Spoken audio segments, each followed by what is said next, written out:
Hello पिलामाने आज आम पढ़ा तुम चतुर्थ श्रेणी साहित्य कलिका बईर पाठर नाम है साइती रखिबा सजाई रखिबा।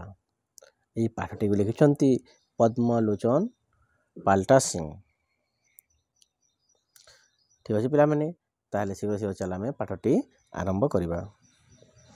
देख समय 10टा चंदन आसी डाक पकाइला।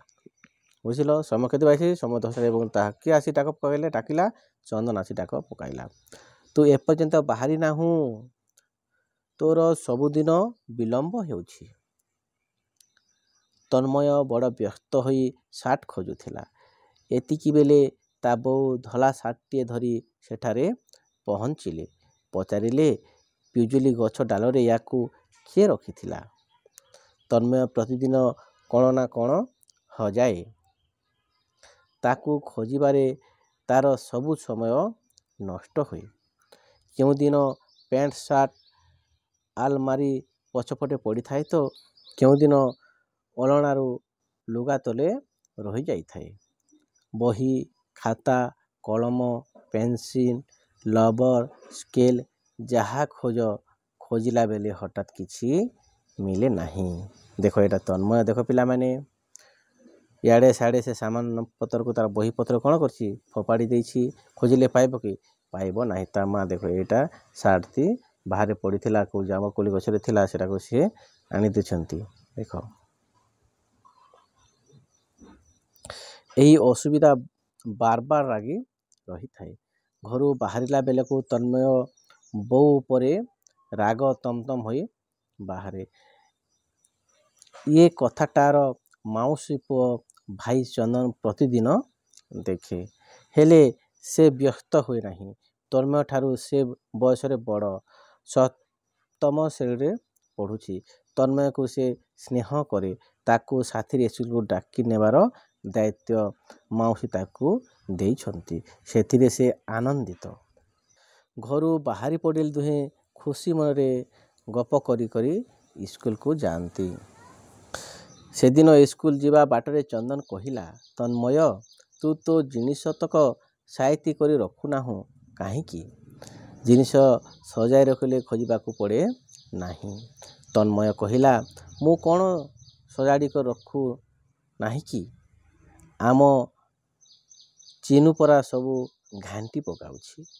चंदन ताकू बुझाइला जो माने निज काम निजे करती नहीं से माने सबु बेले अन्य को दोष दियंती। आम श्रेणी शिक्षक दिने श्रेणी आमको कहिले जिनिस साइती रखिबा गोटे कठिन काम नुहे यह गोटे भारी भल गुण। प्रतिदिन एथिप्रति सामान्य ध्यान देले यह अभ्यास रे पड़ी जाए। ए सबू बुझाइबा को जाई गुरुजी दिने आमको केतोटी सत घटना कहिथिले बोली तन्मय को कहूछि के चंदन कहूछि। थरे जड़े भद्रलोक रेल गाड़े जाउथिले। टीटी आसी ताकू टिकेट मागिले। भद्रलोक तांको पॉकेट डायरी बेग सबुटा खोजी गले किंतु टिकेट पाइले नाही। से टिकेट करिछंती बोली जेते कहिले मध्य टीटी विश्वास करने को नाराज। एणे जेतिकी विलंब हेउथाए पाखरे बसिया जाति में ताको आड़कू सेतिकी आड़े आड़े अनाउ थांती। सत्य जेपरी से बाहाना करछंती तांकू अपराधी भली लागिला एवं बड़ बाधिला। से बाध्य होई आउ थरे टिकट कले।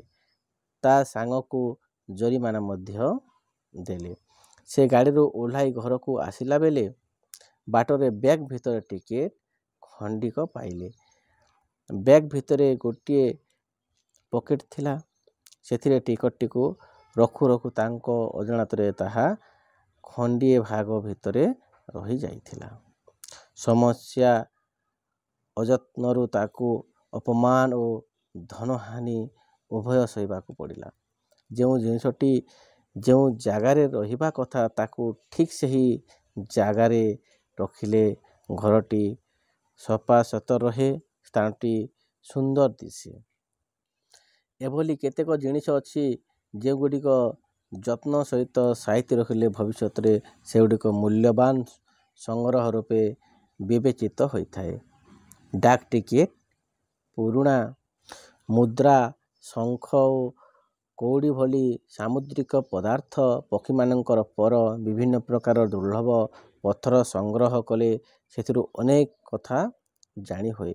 ଗୁରୁଜୀ କହିଥିଲେ ଆମ ରାଜ୍ୟର ଭୁବନେଶ୍ୱରରେ ଗୋଟିଏ ମ୍ୟୁଜିୟମ୍ ବା ସଂଗ୍ରହାଳୟ ଅଛି। ସେଠାରେ ବହୁତ ପ୍ରକାର ଜିନିଷ ସଂଗ୍ରହ କରି ସାଇତି ରଖାଯାଇଛି। ପ୍ରତିଦିନ ସେଠାକୁ ବହୁତ ଲୋକ ବୁଲି ଦେଖିବାକୁ ଯାଉଛନ୍ତି। ମୁଁ ପରା କେତେ ଜାତିର ଜିନିଷ ସଂଗ୍ରହ କରି ଆମ ଘରେ ଗୋଟିଏ ଛୋଟ ସଂଗ୍ରହାଳୟ ତିଆରି କରିଛି। ଏ କଥା ଶୁଣି ତନ୍ମୟ ସେସବୁ ଦେଖିବାକୁ ଆଗ୍ରହ ପ୍ରକାଶ କଲା। ଯେତେବେଳେ ଇଚ୍ଛା ଆମ ଘରକୁ ଗଲେ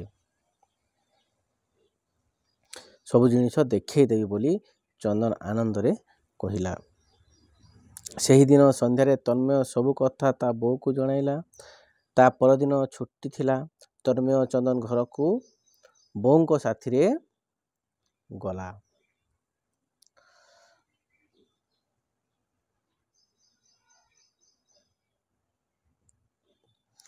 ଗୋଟିଏ ପିଲା ପାଠ ପଢ଼ିବା ସଙ୍ଗେ ସଙ୍ଗେ ଏତେ ଜିନିଷ ସଂଗ୍ରହ କରିପାରିଛି ଏବଂ ଏତେ ସୁନ୍ଦର ଭାବରେ ସଜାଇ ରଖିଛି ଦେଖି ସେମାନେ ଖୁସି ହୋଇଗଲେ।